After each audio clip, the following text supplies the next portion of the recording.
There's no qualifying format or timetable to prepare for 24 hours condensed into 15 minutes. However, as a media arts specialist and podcaster practitioner, since I use colors on a daily basis to communicate, executing this initiative as an author, student of film, and licensed cultural practitioner allows me to ensue the theoretical abstract mise en scène as the underpinning.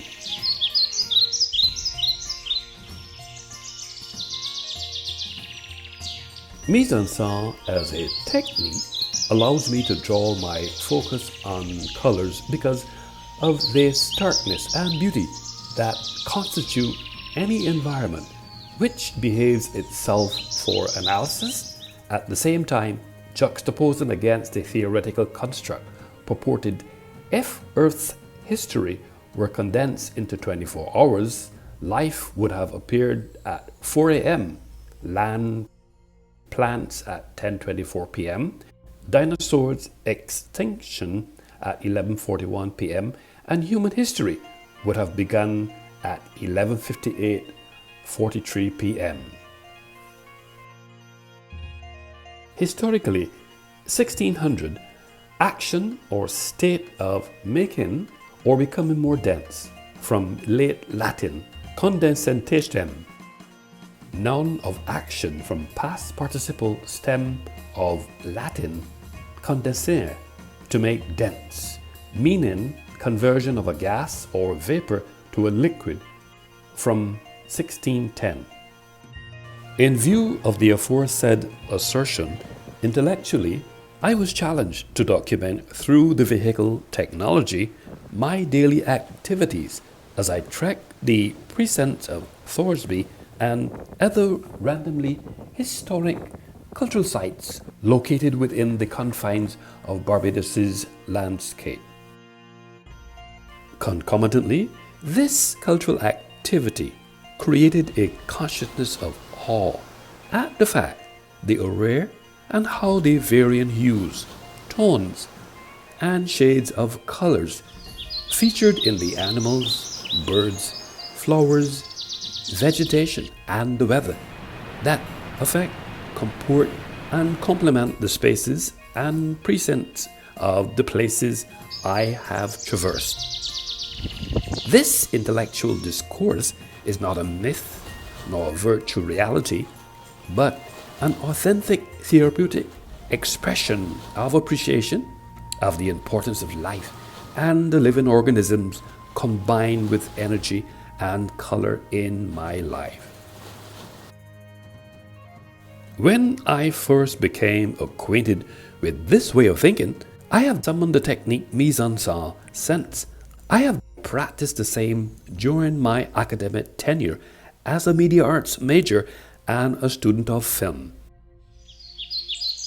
I have discovered that metaphorically, mise en scène's application has to do with placing on stage.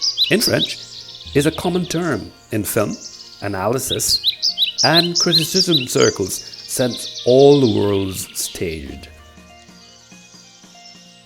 Mise en scène refers to what I see on screen in a film, even on the virtual global stage, which become the film's visuals, meaning, and all of the elements that appear on my camera and arrangement.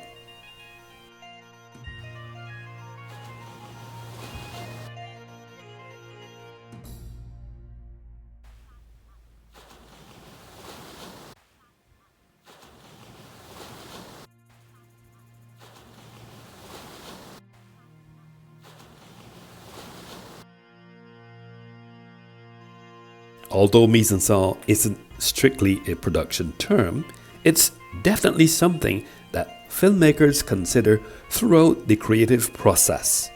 Think of it as the convergence of many different departments, efforts as guided by the director, culminating in a singular visual impression that impacts and gets analyzed by audience and critics alike.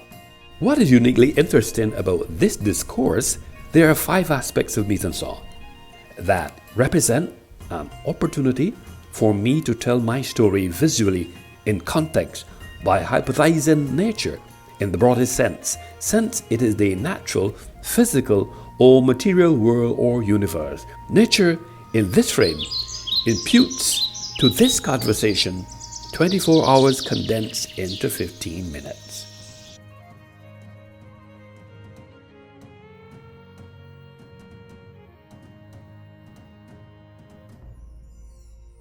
Andrea Borghini has espoused the view that nature and culture are often seen as opposite ideas.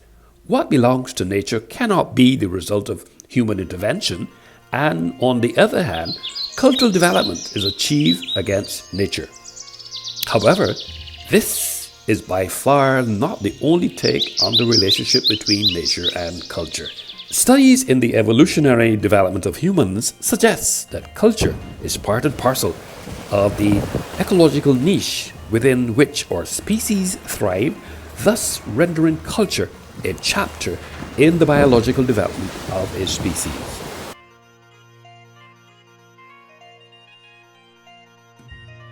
Although we are part of nature, our activity as a global citizen is often understood as a separate category from other natural phenomena. Nature and culture evoke my responsiveness as a global citizen cognitive intellectual appetite, which is the underpinning of this discourse. Within this ethos, I must confess, I enjoy analyzing life and modern technologies, especially when they interface with cultural tools, to the reenactment of cultural history, which is perceived as a way of life, especially ensuing condensing 24 hours into 15 minutes.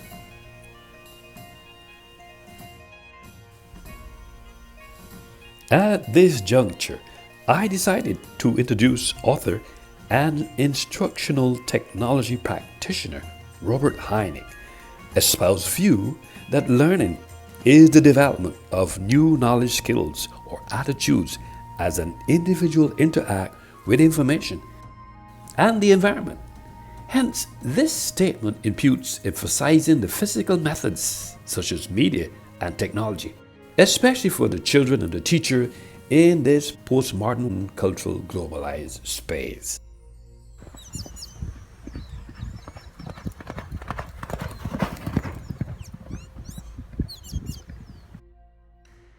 Hynek's assertion created and validated the ethos for condensing 24 hours into 15 minutes as an intellectual conversation. This nuance is a learning environment that embraces and includes global citizens, animals, birds, flowers, plants, vegetation, ambience, insects, rain, sun, media, and technology interacting and learning and development. In this context, therefore, the logical question must be asked, can 24 hours be condensed into 15 minutes? In this postmodern way of life, the ability to store data in the sky is futuristic. Simultaneously, the reality is files are stored in data centers, which are large warehouses full of servers. One big difference, though, between real clouds and data centers are the retrieving your files from a data center is much easier than extracting rain on command from a cloud. Conversely, with cloud computing, all you need is an internet connection to retrieve your data whenever you need it. But with a weather cloud, water droplets condense onto one another, causing the droplets to grow, and when these water droplets get too heavy to stay suspended in the cloud, they fall to earth as rain. Water vapor turns into clouds when it cools and condenses, that is, turns back into liquid water or ice. In this environment, a weather cloud will burst forth rainwater, whereas cloud computing will burst when traffic spikes. My penchant for being an author, licensed cultural practitioner, and publisher have to do with the fact that I am at my natural best because I have embraced and understand they construct human behavior, and that culture is no longer fixed, if it ever was. It is essential, fluid, and constantly in motion. This makes it so, and it is difficult to define any culture in only one way. Therefore, my action has resulted me better able to clearly articulate and enunciate what makes me feel fulfilled, and to better understand what drives my behavior throughout the 40 years of studying and practicing as an author, cinematographer, licensed cultural practitioner, media arts specialist, and publisher have activated my absorption with the theoretical abstract, condensing 24 hours into 15 minutes. Although this cultural cliche has relevance, yet it metaphorically has to do with my cultural shades, lens, even filters, which are shaped by information on culture, values, and beliefs to help me evaluate if Earth's history were condensed into 24 hours. Life would have appeared at 4 a.m., land plants at 10:24 p.m., dinosaurs' extinction at 11:41 p.m., and human history would have begun at 11:58:43 p.m. The aforementioned paragraph is the point that frames the parallel for this intellectual conversation. As you are aware, a hue is just a color.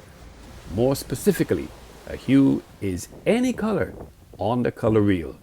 There are three primary colors: red, blue, and yellow. Namely, 24 hours condensed into 15 minutes are employed as a pretext to execute the theoretical abstract in the context of a way of life. In this space, it was reasonable to expect me, as a licensed cultural practitioner, to behave somewhat like a computer